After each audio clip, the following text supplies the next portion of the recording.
नमस्कार। तिब्बत टीवी के हिंदी प्रसारण में स्वागत है। तिब्बत टीवी के साप्ताहिक हिंदी समाचार में हम दर्शकों को परम पावन दलाई लामा, वर्तमान तिब्बत के परिस्थिति, निर्वासन में तिब्बत तथा तिब्बत मुक्ति साधना के संदर्भ में जानकारी प्रस्तुत करते हैं। मैं हूं तेंजिन पेल्जोर। आगे देखिए इस सप्ताह के प्रमुख खबर। तिब्बती जन क्रांति दिवस के 65वें वर्षगांठ पर केंद्रीय तिब्बती प्रशासन तथा तिब्बतियों द्वारा अनेक कार्यक्रमों का आयोजन। केंद्रीय तिब्बती प्रशासन ने तिब्बत के अंदर तिब्बती प्रदर्शनकारियों द्वारा दिए गए बलिदानों की याद में प्रार्थना सभा का आयोजन। निर्वासित तिब्बती संसद का छठा सत्र शुरू। फ्रेंच सेनेट ने पूर्व तिब्बत के धेरके गांव में शांतिपूर्ण तिब्बती प्रदर्शनकारियों को चीनी दमन पर चिंता प्रकट की। तिब्बत नीति संस्थान ने चीनी शासन द्वारा तिब्बत के धेरके गांव में बांध निर्माण पर पैनल चर्चा का आयोजन। समाचार विस्तार इस प्रकार से है।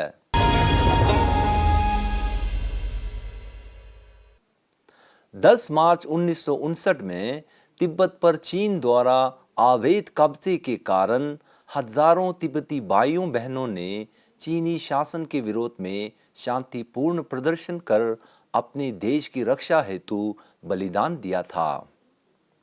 इसकी याद में 10 मार्च 2024 को केंद्रीय तिब्बती प्रशासन ने धर्मशाला स्थित मुख्य तिब्बती बुद्ध विहार में तिब्बती राष्ट्रीय जनक्रांति दिवस के 65वें वर्षगांठ पर एक आधिकारिक कार्यक्रम का आयोजन किया था।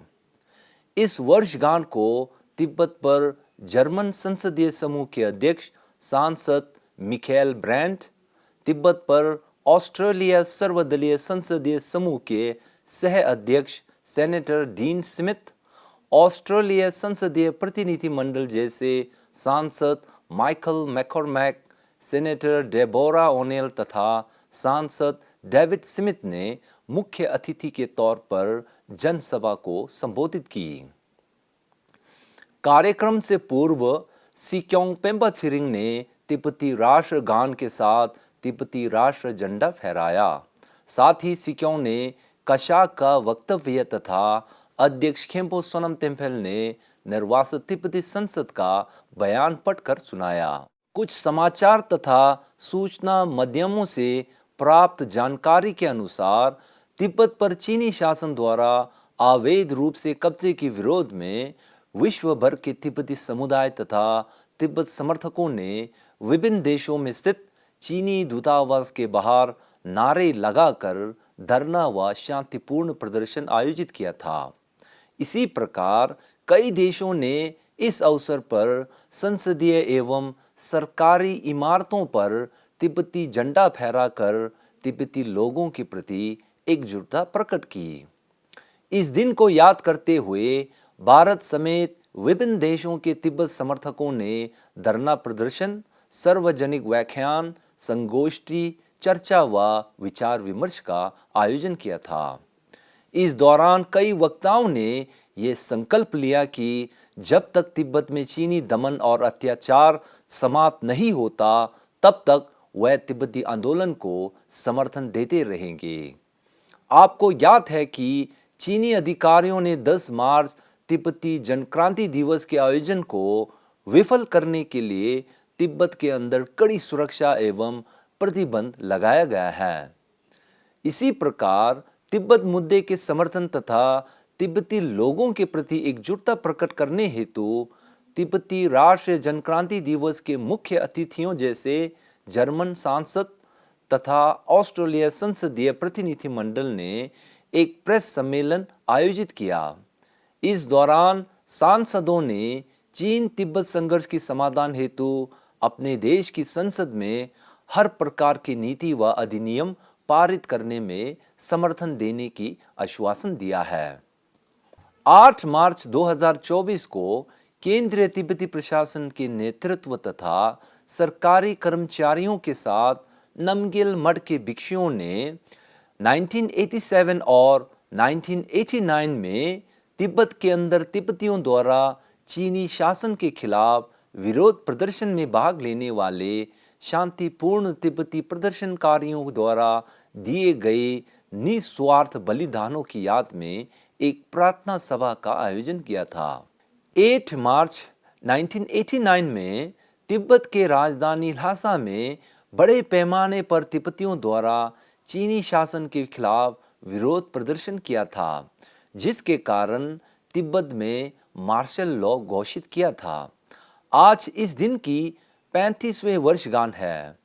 प्रार्थना सभा के बाद पत्रकारों को संबोधन में सिक्योंग पेम्बा ने कहा कि यह दिन तिब्बतियों तथा तिब्बत मुक्ति साधना के इतिहास में भाग लेने वाले सभी लोगों के बलिदानों को याद करने का प्रतीक है और उन्होंने उन तिब्बतियों के साथ एकजुटता व्यक्त की जो पूर्व तिब्बत के देरके काउंटी में दमन से गुजर रहे हैं।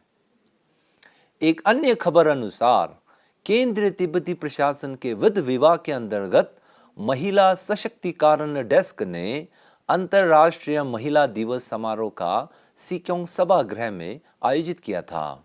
इस बुधवार निर्वासित तिब्बती संसद की अध्यक्ष खेम्बो सोनम टेम्पल के अध्यक्षता में 17वीं निर्वासित तिब्बती संसद के छठे सत्र शुरू हुआ है। यह सत्र 13 से 16 मार्च 2024 तक चलेगा। सत्र की शुरुआत अध्यक्षता द्वारा कार्यसूची की ब्रीफिंग के साथ शुरू हुआ। अपने संबोधन में अध्यक्ष सोनम टेम्पल ने छठे सत्र के स्थगन और शेष कामकाज को फिर से आयोजित करने की पृष्ठभूमि के बारे में सदन को जानकारी दी। सत्र का पहला दिन सिक्योंग व गृह मंत्री पेम्बा छिरिंग द्वारा गृह विभाग की संक्षिप्त 2022-23 रिपोर्ट की प्रस्तुति के साथ प्रारंभ हुई है। फ्रेंच सेनेट में तिब्बत समर्थक समूह के अध्यक्ष एस्टाचे ब्रूनो ने एक प्रेस बयान जारी कर चीनी अधिकारियों द्वारा पूर्व तिब्बत के देरगे में तिब्बती भिक्षुओं तथा आम लोगों द्वारा बांध निर्माण के खिलाफ शांतिपूर्ण प्रदर्शन करने पर दमन किए जाने के लिए चिंता प्रकट की है। उन्होंने चीनी शासन से शांतिपूर्ण प्रदर्शन में गिरफ्तार सभी तिब्बतियों को शीघ्र रिहा करने की आह्वान की।